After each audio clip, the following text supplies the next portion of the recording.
ഇപ്രാവശ്യം സേറയിലേക്ക് തന്നെയാണ് കേട്ടോ ഉണ്ണികൾക്കുള്ള ബാഗും സാധനങ്ങളും മേടിക്കാനായിട്ട് എത്തിയത്. ഒരു രക്ഷയില്ല. നമ്മുടെ CAD മൂസയിലെ ബിന്ദു പണിക്കാരുടെ അവസ്ഥയായിരുന്നു കേട്ടോ എനിക്ക്.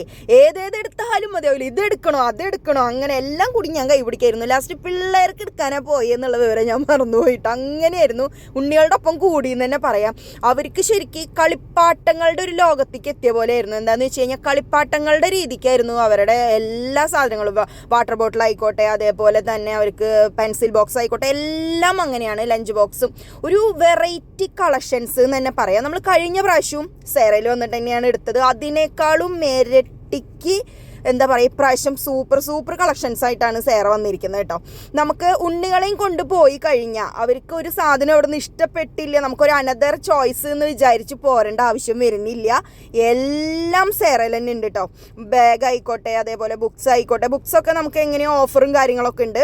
അതേപോലെ തന്നെ ഇത് നമ്മുടെ കട്ടർ, അത് വെറൈറ്റി തന്നെയാണ്. അടച്ചു വെച്ച് മൂടി കൊടുക്കണേ. ഞാൻ സത്യം പറഞ്ഞ കൂട്ടാൻ പാത്രമാണ് കേട്ടോ വിചാരിച്ചിരുന്നത്. അങ്ങനെ അതേപോലെ തന്നെ ഒരു വെറൈറ്റി ലോകം തന്നെ പറയാം കേട്ടോ.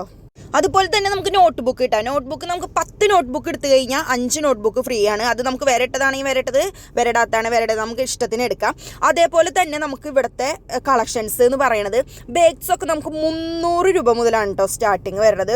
300 മുതൽ അങ്ങോട്ട് മുകളിലേക്ക് ഉണ്ട്. അപ്പോൾ നമുക്ക് വേറെ ഇനി ഏതെങ്കിലും നമ്മൾ വേറൊരു കടയിലേക്ക് പോവുകയാണെങ്കിൽ വില കുറഞ്ഞത് അല്ലെങ്കിൽ വില കൂടിയത് അങ്ങനെ ഒരു ഇത് വരുന്നത്. അങ്ങനെയല്ല, നമുക്ക് നമ്മുടെ ഒരു ബഡ്ജറ്റിനനുസരിച്ച് പിന്നെ അങ്ങനെ മുകളിലേക്ക് ഉണ്ട്. അതേപോലെ ഉണ്ണികൾക്ക് പറ്റിയ പൗച്ചുകൾ, നമുക്ക് എന്താ പറയുക, ഉണ്ണികളെയും കൊണ്ട് പോയിട്ട് നമുക്കൊരു സങ്കടം വന്ന് ഇറങ്ങേണ്ട ഒരു അവസ്ഥ വരുന്നില്ല. അപ്പോൾ അതുപോലെ തന്നെ ബാഗ്സും കാര്യങ്ങളും ഒന്നും വാങ്ങാത്തവരുണ്ടെങ്കിൽ നമുക്ക് അവിടെ പോയി നോക്കാം. ഇനിയിപ്പോൾ വാങ്ങിയവരാണെങ്കിലും ജസ്റ്റ് സേറയിലേക്ക് പോവുക. എന്താണെന്ന് വെച്ച് കഴിഞ്ഞാൽ പോയാൽ നമ്മളൊന്നും എടുക്കാതെ പോരില്ല കേട്ടോ. സേറയുടെ ലൊക്കേഷൻ വരുന്നത് നമ്മുടെ ഡിവൈൻ ഹോസ്പിറ്റൽ കഴിഞ്ഞ പാലം കഴിഞ്ഞ റൈറ്റ് സൈഡിലാണ് കേട്ടോ വരുന്നത്. അതുപോലെ തന്നെ അതിൻ്റെ മുകളിൽ ഇവരുടെ സേറയുടെ ഫാൻസി കടയും കൂടി ഉണ്ട്. അതിൻ്റെ തൊട്ട് താഴെയാണ് വരുന്നത്. പർച്ചേസ് ചെയ്യുകയും ചെയ്യാം. കഴിഞ്ഞ് കഴിഞ്ഞാൽ നമുക്ക് നിറയെ സമ്മാനം കിട്ടും.